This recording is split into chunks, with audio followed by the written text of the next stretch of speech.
get back in that habit. Things are starting to heat up.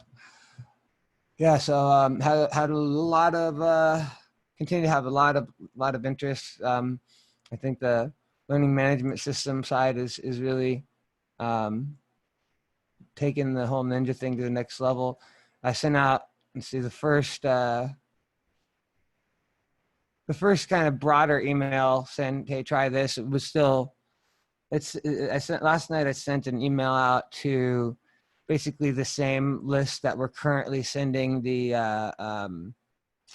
Tanzu Live invitations to, and you can see kind of like what happened here after I sent that out. I haven't, outside of just like the smaller, much smaller CNA SME list, I haven't sent out any sort of, hey, come check this out. So a lot of people still don't know about it yet, and we saw a nice little hockey stick grow up since last night. So let's see. So 184 emails being sent out, which means 184 people registered. Most of that's just since last night. Let's see. This is okay to send external too, right? Or yeah. Okay. Yeah, I'm always a little scared because I'm afraid that some big brother is going to come and crack down on us. But we've got a lot of permission from a lot of different people above me, so keep rolling. And let's see, yeah, and then so let's see, we've had lots of interest from both the VMware side of the CISO team and the pivotal side of the CISO teams. Lots and lots of interest there. And I don't think they haven't done anything to start promoting it yet, but they want to soon. And then Michael Fleischer has been coordinating stuff with VMUG leadership. So I've met with VMUG leadership, and he's met with him a couple times now, and met and gave him a presentation last week, and they're just apparently very eager to start pushing people towards the learning platform and the community. So that could be a really large uptake. So that'll be great. Now that we have this and on this hosting platform, I think we really, have the capability to throw a lot of people at this, and it should have more than enough capacity on the SaaS backend to handle thousands of people. So we'll see what happens. Let's see now, so I've been working on the project site more and more, getting more of the stuff that I've been working on documented and more projects out there, because I think whether it's results in short term of a bunch of people coming to take on various tasks, or sooner or later there's going to need to be examples, and it's, I think, good to have some documentation and examples about like how I've been creating courses and things like that. So it has been a little bit of overhead for me, but at the same time, I think using the Agile method, it's like, even if you open up a scratch pad and start taking notes that are remotely clear about, documenting the things you do, it takes a little bit of overhead. And I think, the system we've been using on projects, just the GitHub projects, kind of standard Agile project methodology to document and to create a way to do things where people can at least follow what's going on, and you can have groups of people working on common projects in a way that's manageable. So I think it's a pretty light overhead, and like anything, it's like any type of documenting what you're working on is some overhead, but I think it's pretty light, and hopefully will end up working well. So I'm going to show here. Let's see. So I've been creating a scaffolding for a bunch of courses that I know I've been with all the changes happening in the business unit. I've been tasked to do a variety of different things and haven't had quite as much time to get these courses knocked out, but I'm gonna, hell or high water, I'm gonna knock out several of these courses. So I added several new courses under development, and so you can tell by the start date. You know, if the start date listed is already passed, then you can enroll in the courses. If you see that it starts later, then they're there for information. And edX actually, you know, recommends when you start working on a new course to actually to have it posted here while it's under development, so people can start showing interest. And one of the things that they recommend that I haven't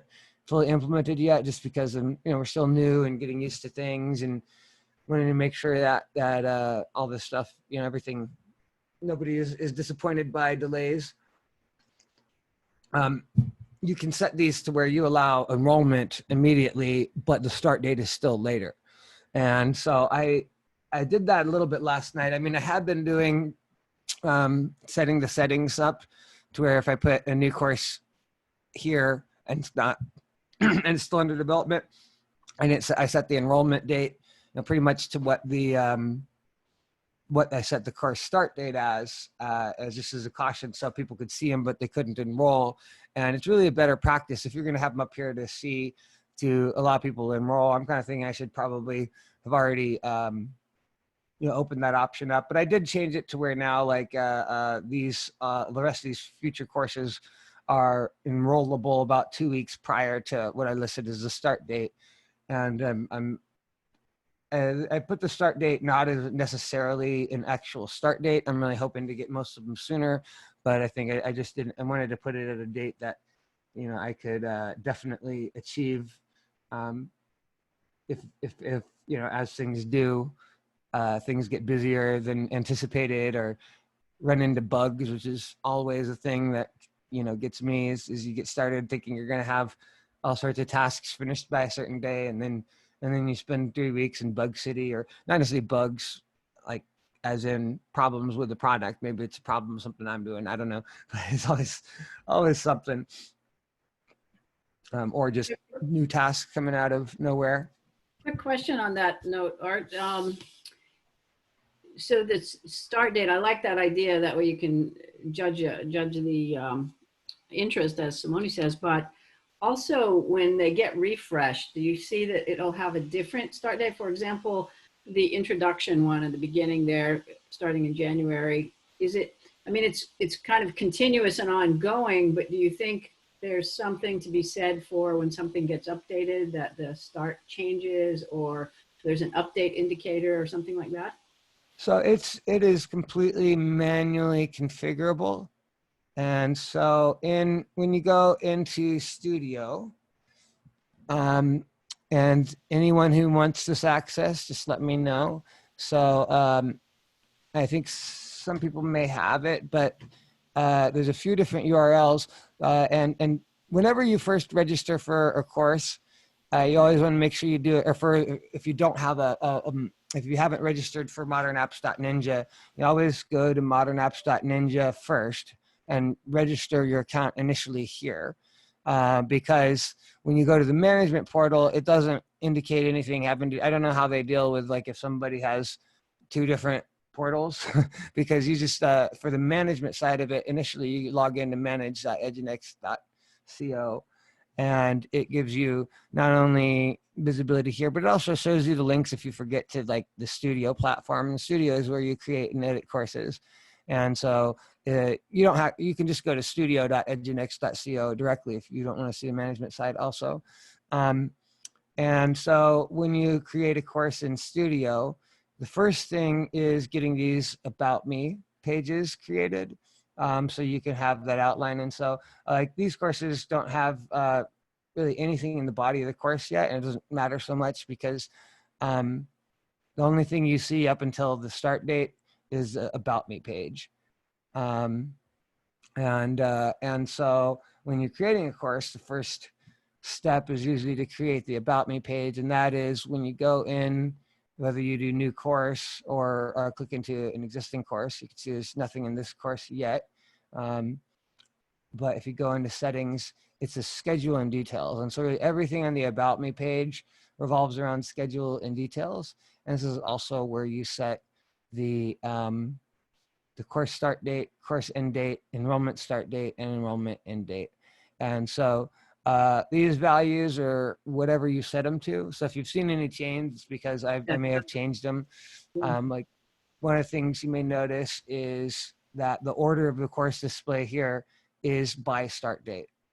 I don't know what the secondary order is because I've got like these 3 that start on June 12th. I assume it might be, is it alphabetical here? Yeah, it looks like it's alphabetical and then numerical, as if there's multiple courses starting on the same date. And the enrollment date does not affect how they display here. It's just the actual start date that affects the order in which they display in the catalog here. And then you've got, you've got this. And so when I create a new course, like I have one browser tab where I'll take a course that I think is, you know, close and just copy and paste a lot of, you know, the same information over. Like, yeah, this course overview is just regular HTML, so it's not especially complex. And I think I do need to groom it a little bit more as I get going. But at the same time, it's like to get the initial scaffolding up for a course, I'll just open up a course like this in one tab, and then you know, like just take this whole section, copy and paste it over into the new course that I'm creating, and go from there to get the initial scaffolding created. And I am very close to this, having that instruction sheet done for these, but there are some examples of I created everything I've done over the past, you know, week or two. I tried to put in projects on a project board, and so you see there's several of these different ones here. None of them have the entire all the tasks in the project plan completely implemented. I think, you know, the one that I put the most tasks in, but still, you know, need to add more, is the TMC 301 course development. And, you know, looking at this can give you some idea of the way these break down. But yeah, I'm working on a document that just lists it out, the steps to take. And like the first thing is creating a course ID. Well, we have, and I need to, I should get this better documented for if people want to create courses. But in the meantime, if anybody does want to create a course, I would be very eager to help support you directly, and always will find time to do that. So we've had the same spreadsheet going for a while now. There's really only one tab here I think that's relevant. It's a Modern Ninja Object ID. And this is a very simple thing. If you have a course that you want to create, you just pick the next column, and the headers of these columns have I think pretty good instructions on, you know, what the intent of the value is, but just the full name for the course, an arbitrary 2-letter value, it's intentionally arbitrary, and the short title, so it says up to 26 characters, and you can see the little field length helper here, and this goes in and it says these are used in a URL, so pick URL legal characters, and so you just go left to right, filling out only the blanks, and all the ones that are populated have a formula in them, so it's 1, 2, 3 fields that you fill out here, and then you get your course ID. And if you're creating a lab guide, we use the repo name value that gets created here. So very simple to get the course ID. I do want to integrate that into the you know, studio at some point, but it's probably custom development to get that done. So so leave the spreadsheet for now because it works well. And so first thing, create the course ID.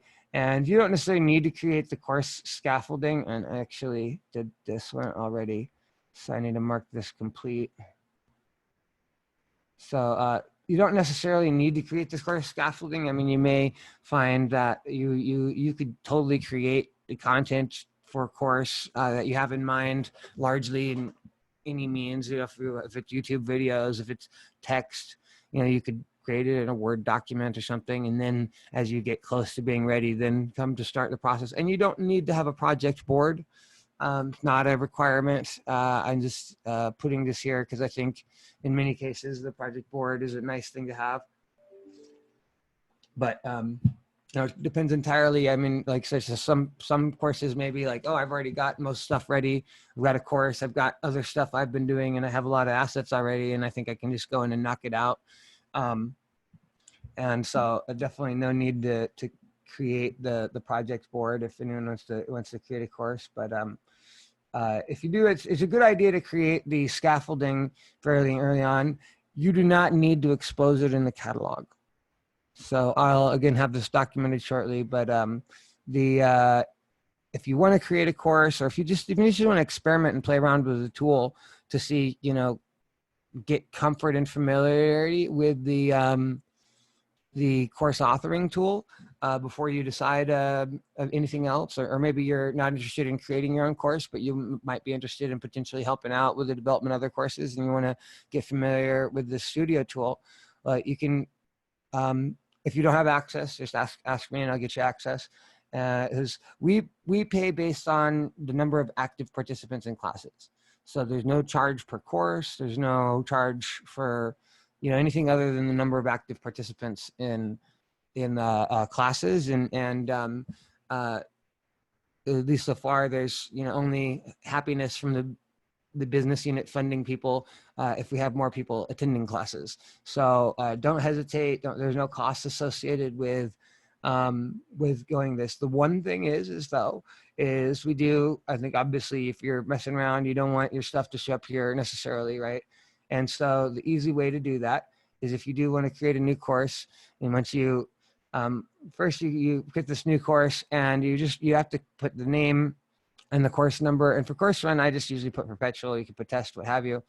You create that. And then as soon as you create that, it brings you to, let's go look at this new one again. It brings you to something that looks exactly like this, right? Course outline with nothing. And the first thing that you do is you go to schedule and details. And that's where you put that first information in. And if the course start and end date are in the past, it will not show up in the catalog for that people see unless they're staff, right? If you're staff, when you go to studio, right? When you go to studio, we'll see courses that are potentially, you know, things that you might be just experimenting with, and that's okay, right? Because studio's for power users. But those will not show up in the catalog. And there's other settings that you can define if you are working on a course and you want to set the start date and end date to an accurate time. Let's see, what does it say here? So yeah, in the advanced settings, there's a field course visibility, and obviously you're not going to remember this without this instruction, but I have this instruction handy. I'll have it in documentation on the site soon. But in the meantime, again, if you're experimenting, wanting to play with course creation or course creator tools, then definitely let me know, and I will work with you to make sure you're fully supported in that effort.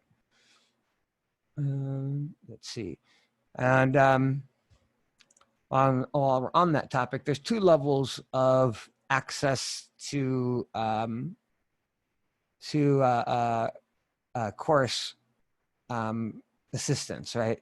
So on one hand, some people give access, you know, most anybody who's interested in this level of access, especially right now if you're a VMware employee, then it'll give you access to the ability to just create new courses. The second level is if you're creating a course and maybe there's someone who wants to assist in creating that course, then on the regular learning management system view, which is just if you go through ModernApps Ninja and sign in as somebody that has the access, to the authoring, the admin access to create courses here.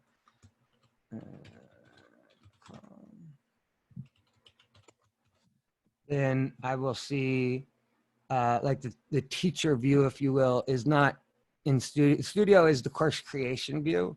When we think about what does a teacher want to see about a course that is already created, right? That is done by logging in just just like a student would, except you can see here, it knows I'm staff, right? By merit of my login. And let me go to one of these courses that's already in progress here, so we can see. So let's look at Mission Control 101.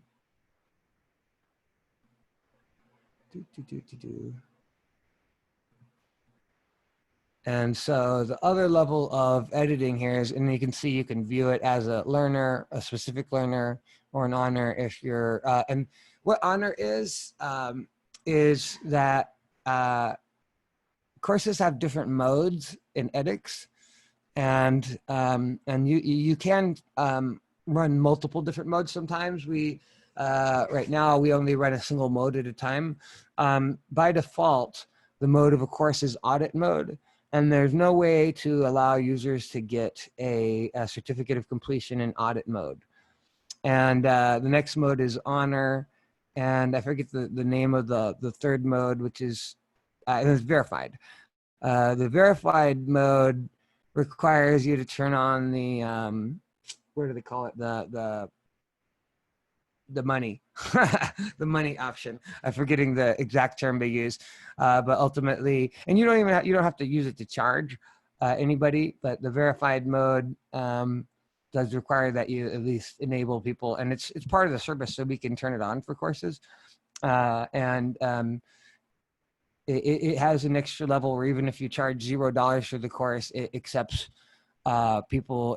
It initiates a built-in process to ask people to like scan in their ID, and Edunext has it set up to where by default it's going to just trust that the ID is good rather than actually forcing a verification process. But it's like an extra mode in making sure. But right, for the time being, I think honor is good. The intent of these is not to have a credential of the same complexity or difficulty as a VMware certified professional. It's really to get people learning about the product, and like you can do with VTSP, you can come in and you should be able to retake the tests that are in here multiple times, because it's not meant to be a huge gauntlet, but just get people participating and learning about the products. And so so in the instructor tab,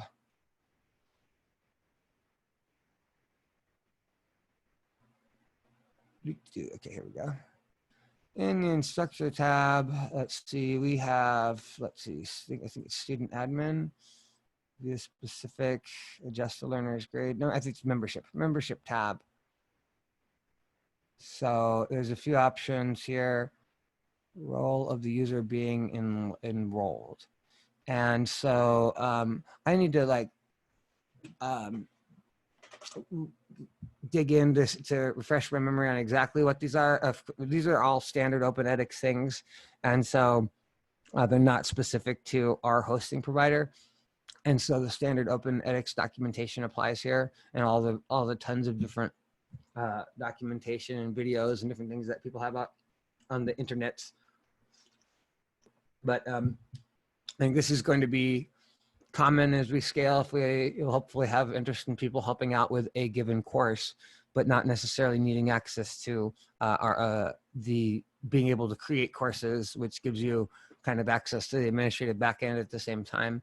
On a given course, if there's someone who leads that and they have somebody who wants to help with that particular course, then the instructor can go in here and set somebody's username to being support, and they can come in and have the ability to do certain things when they log in, having that staff view into a particular course, but not anything beyond that.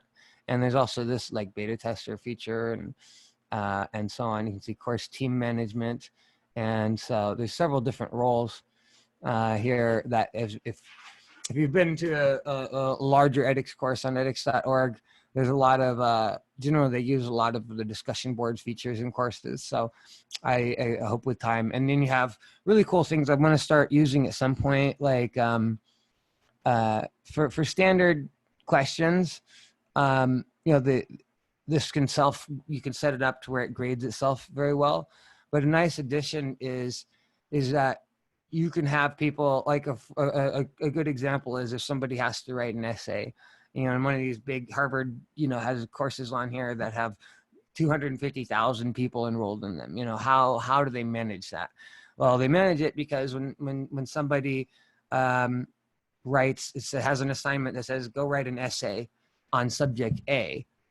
The way they do it is that they'll say, okay, your assignment is go write an essay on subject A, but before you get any credit for that, you've got to go in and verify, check it, kind of quasi grade. It's a credit, no credit usually on edX, but quasi grade 2 or 3 other people's essays. And then they'll have requirements in the system that'll be like, okay, in order for somebody's essay to get fully approved, maybe 2 or 3 different people have to that are kind of randomly assigned have to go in and say yes, they did their essay, and so it really allows you to take a large scale course, and like I said, the grading of the straightforward questions with fixed answers is already fixed within the system. But I think the next level is if we want to include things like there's a course that says install TKGI.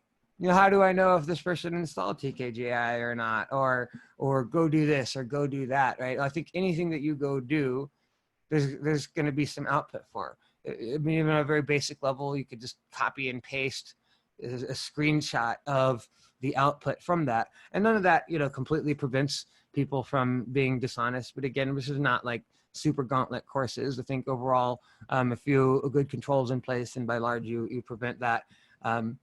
And so I hope to get into that functionality where we have things like people posting an image. I did this. Here's a screenshot that is my output that shows that I did something. And then, but how would you grade that? You could grade that by if there's enough people in these courses, which hopefully will, as we start to promote this, I really think we'll start to have a good volume of people going through these courses before too long. And sufficient to the point to where we can, hopefully get it to where if we start to include exercises like, another person has to verify, that you've done this, and the other person is going to be a student, and they're going to do it because in order for them to get their certificate of completion, they've got to, validate somebody else's homework. That we'll be able to start including things like that soon. That all sound good? Hopefully this is relevant information for people on the call. Let's see. So let me go back to that projects page. So as I was saying, yeah, you don't necessarily need to create the course scaffolding. They call that initial object here in edX, to where you have the outline in the About Me page. That's what I call the scaffolding. But one reason why it does make sense to get this done sooner rather than later is when you create a course, it will be created in audit mode. And it's generally, if you have an intent to to have a certificate of completion available for your course at some point, then you'll want to make sure that you have the course set to honor mode before you open it up for enrollment. Because if the course is not set in honor mode before you open it up for enrollment, the students are automatically going to get enrolled whenever they enroll, and they'll get marked as the mode that the course was set up when they enrolled. So if people enroll before the course is set to honor mode, they'll be set as audit students. And later, if you then later say, I want this course to be set to honor mode,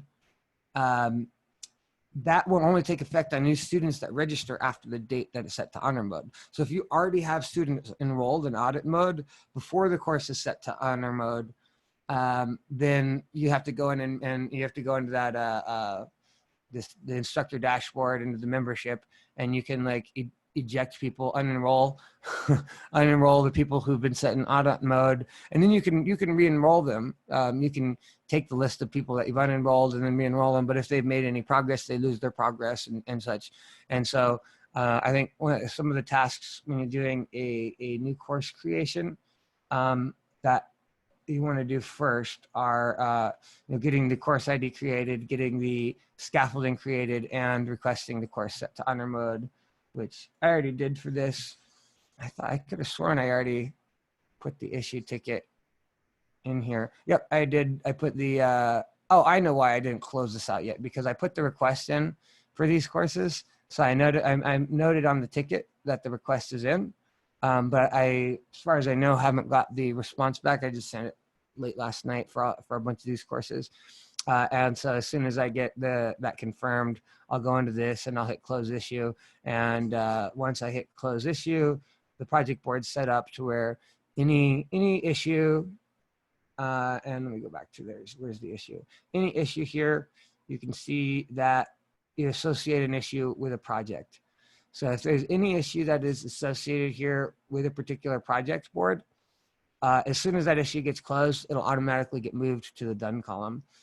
And so you'll see at some point when I get the email back confirming that that course is set into honor mode, that it'll just automatically move itself over to the done column. And so I think it's a good practice to get the course set to honor mode before you intend to open for enrollment. And I'm not going to get all these courses done overnight, but I'm really hoping to get like the TKGI 101 or 201 or the install ones. Like I've got, the content for those are already created essentially. I just have to, make course artifacts to help support them. And a few little blocking things for me to get those done. But hopefully I will have more than one more course before the weekend's over. And we'll see a couple courses coming up.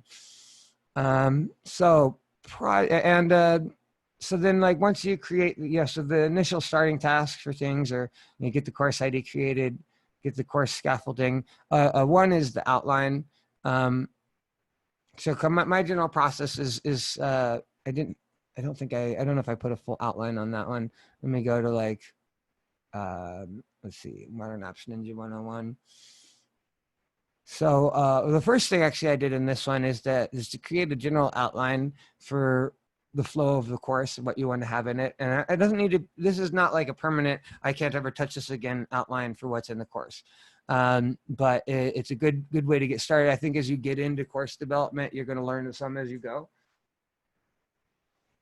But I like have a tracking task that kind of tracks an issue that tracks the scope of the project, and that will get finally moved to done. That kind of indicates, and this should say outline, indicates the scope of the task. So if I go into this issue, let me just look at the full detail. This is the first thing I created for the course project, and it just outlines the scope of what I want to have in this course. Let me edit this. I'll call this outline and save. So like ModernApps Ninja 101, what's ModernApps Ninja, history of ModernApps Ninja, ModernApps Ninja, overview of the GitHub, an overview of the learning platform, because this is intended to be the first, possibly the first course that people go through. And people may come and have interest in going to like do something first.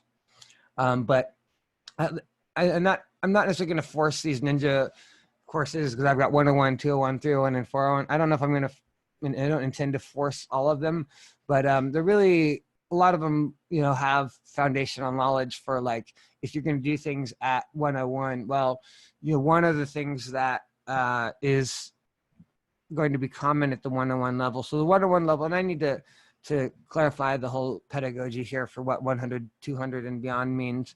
But I think what works for here is like 101 is roughly the equivalent of what the level of content you might expect to find in a 1 hour introductory webinar, but broken in to an e-learning format. And so unless it's a larger course, like there are some courses on edX where like Harvard Introduction to Computer Science, right? That one is one where they actually have the full lectures of the Harvard CS50 course. And so week by week, as you go through it, you log in and you watch the entire lecture the same way that you would if you're just the same recording of the in-person course. And so for a larger course, I think that's okay. But in general, it's not optimal for e-learning format. Some courses do it for expediency. It's not recommended for e-learning. It's not a great way to have an e-learning course. Ideally, you want to take that content and break it down into subsections, even if it's taking your 1 hour video and all you do is break it into chunks by topic. It's useful for students, it's more engaging. And I think it's also really useful for the instructor, because I think if you are intending to create a course, I absolutely think, you should intend or plan to create assessments so you can have a grading in the course, a certificate of completion. And when you break a thing down into chunks by topic, then even if you just slice and dice a video very simply into a few chunks, then when you go to do topic one and you say take a 1 hour video, break it into 5 chunks by topic or something like that, then when you go to create, you can create 3 or 4 questions for chunk 1, 2 or 3, whatever. Then at the end of that, you have 15, 20 questions, and for a short, small little module, courses, as these are often intended to be, I think then you have a respectable amount of questions, and it's just a lot more cognitively easier on the course author when you have a small base of content that base focused on a topic that you can create a couple of questions off of. But yeah, so you can see here in the course outline, it's just basically, and these are intended to be, these aren't necessarily going to be exactly what I call the different sections of this course, but it at least gives me a rough outline. And it's also not every single task that I need to create. Like if I do choose to make these sections, maybe I would have an assessment per item with 1 easy question or something, just so I can have something. This is not intended to be a difficult thing. But I think you need to have a couple questions to make it feel real when you offer a certificate of completion for something, even if it's something that's a simple course. And so 100 level is really supposed to be something like that. And so you can see here, like one of the things I have in here is Introduction to VMware Hands-on Labs 1 docs. And the reason for that is many of, not all, but many of the hands-on lab courses start with module 1 being like a bunch of, several PowerPoint slides that are essentially the same slides that you typically see in your introductory 100 level 1 hour webinar. And so I think for that purpose, students can go in and load up the lab. But if you're going to go through like TMC 101 course right now is exactly that. If you go into TMC HOL, the first section is that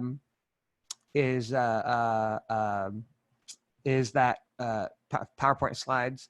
And so likewise, if you go into the TMC 101 course, it's not just PowerPoint slides, there's videos, and there's some interactive text content, and there's assessments, but all of those are based on exactly the sequence of PowerPoint slides. So if you actually watch the videos, other than like the initial splash video that product marketing creates, the lecture videos are very closely aligned with the slides that were already there present in the HOL section 1.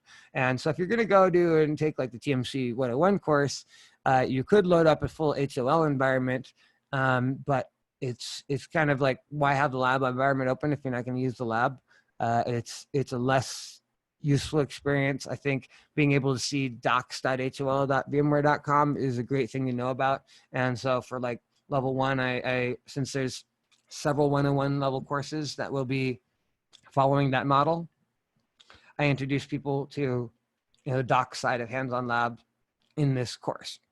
Now, there's other courses that don't have that PowerPoint section. But the idea here is like 201 is going to be like, I want everything on this to be very lab centric, but the 100 level for me is really that initial, 1 hour type webinar before you get into labs. And even if you have labs that are related to the content that you present in that initial presentation, those would fall under the 200 level. And I'm working on closely with the 100, 200, 300, 400 level definitions that I know Tony Leon and Sarah have established for the FY21 plan for SEs, just because, and not because everyone should follow exactly what the SEs are doing, but I think they've got some good general guidelines there. And so not everything on here needs to be an HOL, but I think it's great whenever possible to align these with HOLs. And so my thought is, again, that 101 would be like the introductory section of an HOL, or if an HOL doesn't have an introductory section in the actual HOL, find the 1 hour webinar, use that as a basis of content for creating 101 level. So when people go into the HOL or into the lab section, they have some foundational knowledge ahead of that. At least, I think before you jump into an HOL, you should at least have that like 1 hour webinar level of knowledge of something. You shouldn't go in blindly without having a clue what a product is before you jump into the and then of course for people who already have some level of expertise, if there's a requirement that says, hey, you got to do 101, and they already know that, well, you can jump through the assessments. There's probably ways, but I haven't set up anything in the studio that forces people to do anything other than complete the assessments. And so people don't actually have to sit through the videos. They could, if they're already an expert in the subject, they should be able to jump through the assessments very quickly and answer those questions as a way to like get through the course pretty easily. And it is also possible for instructors of people with instructor level access to the course to I'll show you the feature here. In the instructor view, you can, where is it, certificates? You can do individual exceptions and set exceptions for people. Like I've got exceptions for all these people because when I first created TMC 101 and 201 courses, I didn't have that honor mode set. It was set to audit mode. So all these people actually completed the course, but then when I said to audit mode, I had to go back in and reset them to where they would be honor mode people before I could allocate them the certificate. And when I did that, I was able to go into the exceptions list and grant them an exception saying that they completed the course. And so they don't have to, if there's any forced prerequisites, they don't have to actually do them. So that's always an option that instructors have. Oh, so I have talked we're getting close to the top of the hour. And I have talked a lot. So let me take a breather here and see what everybody thinks. How's is this useful content to you? Questions?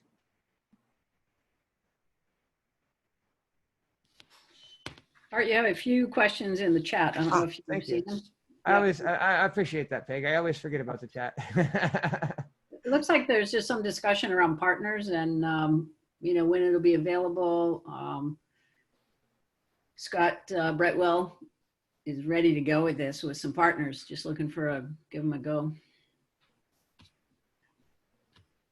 Let's see. Yeah. So partners. I need to talk to like Andrew more about it too, but we're absolutely ready to go with partners. I know Kevin has been thinking a lot about partners, and I think institutionally we've had more interest so far from the CISO teams.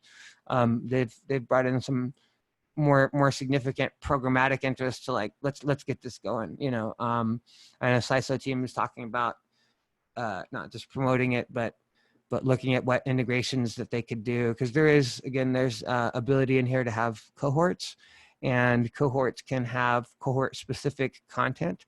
And so on any one of these courses, there could be a number of additional content for a variety of different users to where everybody sees the same exact content, but there's some specific modules, and that's not necessary, right? You can open up partners to this immediately.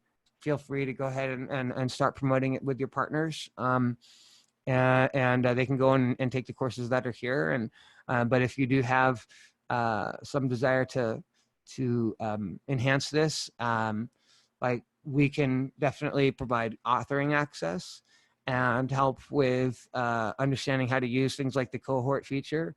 You can create even a separate course that's specific to some partner if you want to. Maybe we just, some information about, hey, we want to have this. We're working with, so-and-so big partner, and they want to help promote this. Maybe we have a little splash course for people in that partner that's separate from these courses. And again, you can have courses where the URLs are fully valid, but they aren't exposed in the catalog. And there's also ways, I think, to get catalogs going, but some of it does require some custom development. So the things that, like our partner that we picked, they're like a very, very, very low cost partner. And they do custom development, and we're happy to have, if somebody from like the CISO team or the VMUG team or whatever, if they want to do, like say the CISO team wants to do some automated integration with some of their backend systems, more than happy.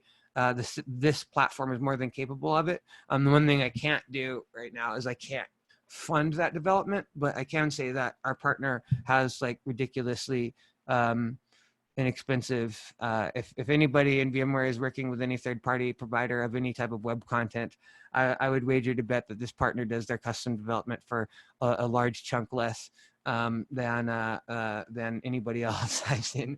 So if anybody, if there is anything like that, to get it automated to where it automatically reports back to some system or something like that, happy to make the connections and help work with that for a program specific needs.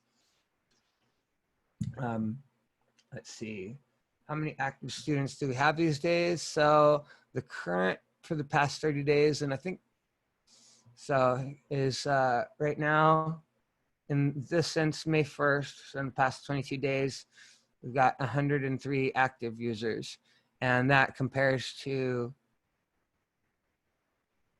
191 people that have registered. So they get the email sent after they go and register for an account. So 191 people have had emails sent within the past month. I have to get into downloading reports if I want to see more than before May. So yeah, out of 191 people have registered, then 101 or so have actively enrolled in a course. 106. And let's see. Is this run by race team? I know a bunch of people have seen this, and I've had conversations with a bunch of people, and honestly, it's a little blurry. I know there's members of the race team that have seen it. I've been on a few calls with Edu and Race where this has come up, but I don't think I've had any detailed conversations with anybody at Race. Honestly, I haven't been in a rush to put this in front of Edu team, because the intent here is absolutely not to compete with anything they're doing. Right? I think everything we have is very different from anything that a regular EDU team has, and if anything, I'm really hoping to support the Race goals, and I think some people really get that, and some people look at this and see this as a potential competitive threat to some other organized educational initiative. And so I feel like this program is still getting established. Unfortunately, I feel like we're really starting to get established, but we're still not out of the woods in terms of being free from Big Brother coming in and telling us, hey, shut that down, or hey, you need to do this or that. And so I haven't been eager to get. I do want to do get with Race work and see how we can do that. But I'm kind of I want to make sure that this is cemented.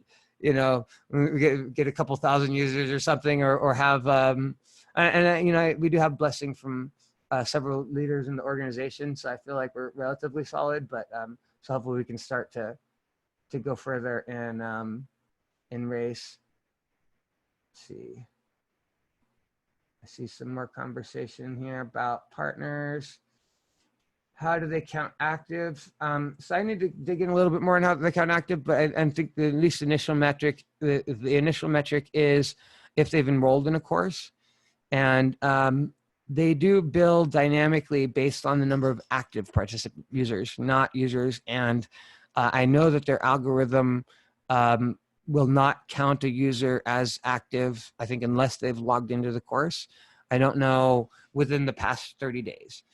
And so that's how billing works. So it's kind of nice because I think anytime you're doing this type of initiative at scale, you're going to see people who come in, sign up, register for a course, and then may never even come back again, right? And I don't want to get billed for those users. Unfortunately, they've already accounted for that. EduNext, the partner here, in how they bill. And so you get billed based on whether or not the amount of users that have actively logged in within the past 30 days. And let's see, community effort and not an isolated team. Yes, absolutely. Anybody, like the way I see it, everything about the Ninja program is like, you know, if you look out at, you know, what's really needed for people to really adopt things at scale, there's tons and tons of information. Like just consider, you know, all of William Lamb's blogs and all of Roy's blogs and just so many other people that have put blogs out there that our partners can't live without. I mean, if you want to go, you know, we can't go execute these programs at scale without scripts and things like that you see in a lot of these blogs and automations and so on, right? Can't do that at scale. And you know, and there is nowhere documented how to do things that we know is critical to people and the community being able to adopt our products. We know that, yet our products are dependent on stuff that we have our employees or other people put out on some, you know, random third-party blogs. Like the scale of our platform is dependent. And if you look at you know, the community as a whole, you look at open source products, it's like, you look, especially as things grow, you don't see things grow without a lot of different content out there. No product grows in the wild, especially a new product in a new area. No product grows to any scale in the wild, you know, from one specific catalog of courses. You know, there's no product that you're going to see that has 3 courses that you have to take, 3 5-day courses, and that's it. No message boards, no FAQs, no blogs, no learning in the wild, because courses, a handful of courses are never going to cover everything. And even if they do, you know, you have a huge audience that we're trying to cover, and different people are going to get different things from different courses. Even if you have 2 courses that have the same content, maybe they're taught from a slightly different angle, and different people out in the community who might adopt the product, you know, some of them are going to respond to this person's angle and some of them are going to respond to that person's angle. And you see that it's definitive. If there's any products, you know, that grow in the wild to a large scale of adoption, there's a lot of different content out there on the web, learning content that's needed to make that happen. And so my feeling is that, of course, there's a level of quality that I think, you know, and we have oversight. But at the end of the day, I feel like if somebody is going to put out content, if somebody is willing to spend the time that is going to create a learning asset, whether it's a course, whether it's a lab guide, whether it's a blog, whether, you know, whatever it is, if someone is willing, whoever they are, they're willing to spend time and create something, and it's a quality product and it adds value to VMware, why would we block them from being able to have access to an asset to where they can create and share knowledge, to create a knowledge asset that helps people buy our product, that helps people use our product successfully? You know, so my goal with this is, like, if there's, you know, I think for people to get more and more access, they're going to have to spend a little time in the community. If they're not a VMware employee, get to know us, spend a little time talking to team members. But yeah, fully the intent is that anybody who wants to have authoring privileges, you know, they can earn those authoring privileges. And I expect, again, just like a standard open source community, if you go into any open source community, you'll find like you know, I was working with Linux Foundation, I was working on Open Daylight and OPNFV, and like Ericsson, you know, devoted a large amount of very expensive lab assets to those programs. And literally anybody who is contributing into that might be able to get access. Now, not everybody was given access. Ericsson didn't say, hey, anybody who comes and signs up for, you know, Open Daylight or, you know, commits a PR gets that. But if they came to participate in the community and showed that, that model I think is very effective. Community is a really effective model at finding out who's serious, eliminating bots, eliminating, let people come and participate, crawl, walk, run. And as people participate with team members, and as part of, why we have those working groups, and we have more people interacting. Once people do some interaction and we can really see that they're good faith, and we have approval processes in place, I want, anything to potentially be open to anybody who's going to help create, spend their time and share their knowledge to create a valuable knowledge asset that is ultimately, at the end of the day, going to help it easier for us to sell our products, help it easier for people to adopt our products and to enjoy our products. So yeah, all about community. And we've reached the top of the hour with that. As usual, I'll hang around if anybody has additional questions. Or feel free to drop. Thank you very much for joining. Or if you want to just, like I said, chit chat, feel free to unmute and we can chit chat. Thanks again, everyone.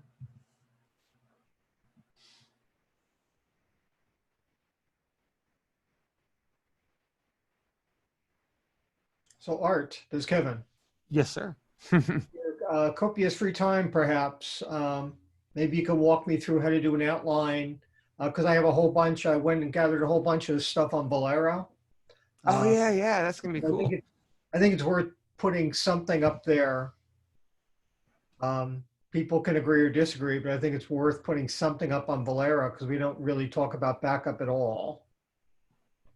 Yeah, and I don't think, have I added you to admin rights? Like when you log into the learning platform, do you see like this instructor tab or like this bar here that I'm going to do it right now.